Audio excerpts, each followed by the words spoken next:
Hey guys, I want to help you to understand how groups and mentoring works. Now, this is a great first video if you're just entering into a mentoring relationship with somebody, if you're just starting a small group for the first time, using the resources online at PursueGOD.org.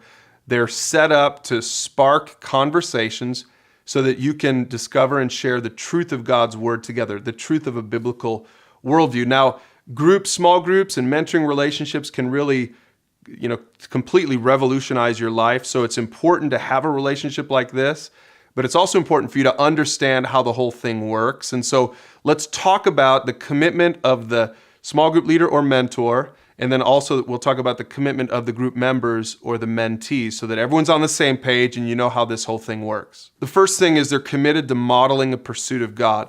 Your leader, your mentor, he or she is going to be helping you pursue God. That's really what small groups and what mentoring is all about, is helping someone else pursue God. So this person hopefully is modeling it. They're not just telling you how to do it, but they're showing you how to do it. They're living out a pursuit of God themselves. Now, mentors and small group leaders aren't perfect.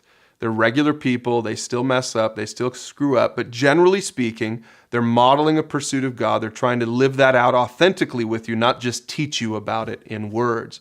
Okay, so if you need to know more about what we mean by a pursuit of God, take the Foundation series. It's actually a great first series for small groups and mentors to do together because we talk about how to start a pursuit of God, how to live as a Christian, and then how to grow and really mature as a pursuer of God.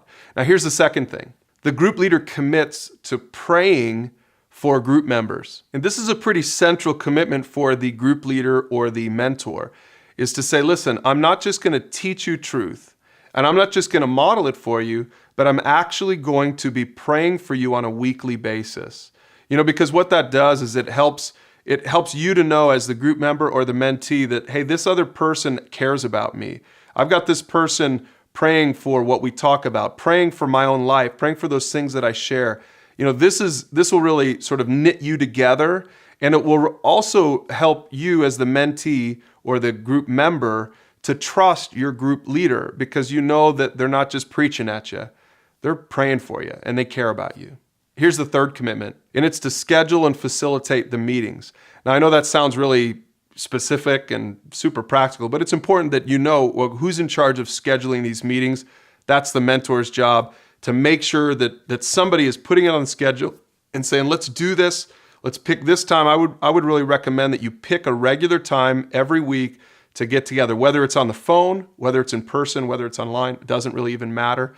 But find that time to regularly get together, make that connection. That's the job of the group leader and the mentor. Now let's talk about the group member's commitment or the mentee's commitment. And this is real simple. Number one, prep. Now, I know maybe that sounds really strange. You might think, well, wait, shouldn't the group leader prep? Well, yeah, the group leaders should be prepping also, but you as a group member, you need to commit to prepare for your meeting. When you come together, this is the beauty of using our resources. When you come together, you're not just sort of coming cold turkey into a conversation.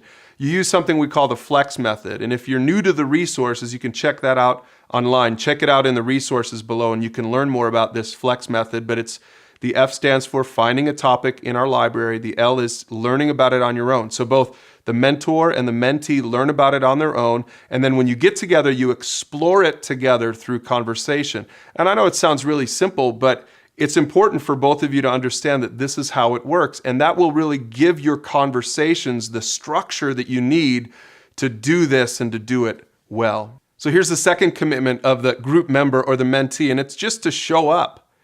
And again, that sounds so basic and so simple, but if you don't show up, there's not going to be any growth happening. You're not going to be mentored. So obviously you need to make a commitment to showing up. When the group member, when the leader schedules the time, when are we going to meet, and they figure it out for everyone involved, like the mentee needs to say, I'll be there. I'll do my best to be there. Now, you might not make every single meeting, but make a commitment to be there, to show up. I encourage people to make a sort of a commitment for 3 months at a time. Let's do this for 3 months. Make a 3-month commitment to doing this, and we'll reevaluate if it's really helpful for you. Let's continue to do it as needed into the future, 3 months at a time. But be sure to show up so that you can get something out of it. And then here's the third commitment of the group member or the mentee, and it's to participate. So when you get there, it's not about the mentor or the group leader just telling you what he thinks or she thinks.